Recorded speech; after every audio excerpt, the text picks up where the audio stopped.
সেদিন বরমশাই বাজার থেকে নিয়ে এসেছিল এক আঁটি লাউ শাক আর নিয়ে এসেছিল 500 গ্রাম লোটে মাছ। আমার আজকের রেসিপি লাউ শাক দিয়ে লোটে মাছ কীভাবে তৈরি করব সেটাই তোমাদের সাথে শেয়ার করব।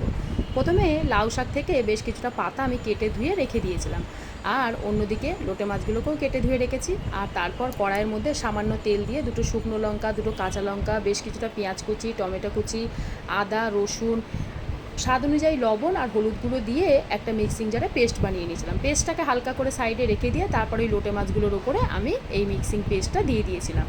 আর তারপর কড়াইটা ভালো করে ধুয়ে আবারও সামান্য তেল দিয়ে ওই কড়াইয়ের মধ্যে এক এক করে লাউ পাতাগুলোকে আমি খেলিয়ে পাতিয়ে দিয়েছিলাম। পাতিয়ে দেওয়ার পর ওই ম্যারিনেট করা লোটে মাছটাকে এর মধ্যে দিয়ে একটা ঢাকা দিয়ে ওপর থেকে বেশ কিছুটা লাউ পাতাও দিয়ে দিয়েছিলাম।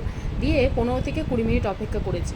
তারপরে এই দেখো রেজাল্ট কি সুন্দর হয়েছে এই লোটে মাছের ভাপা রেসিপিটা। এটা খেতে গরম ভাতের সাথে দারুণ লাগে। তোমরা বাড়িতে ট্রাই করো, আশা করি ভালো লাগবে। টাটা।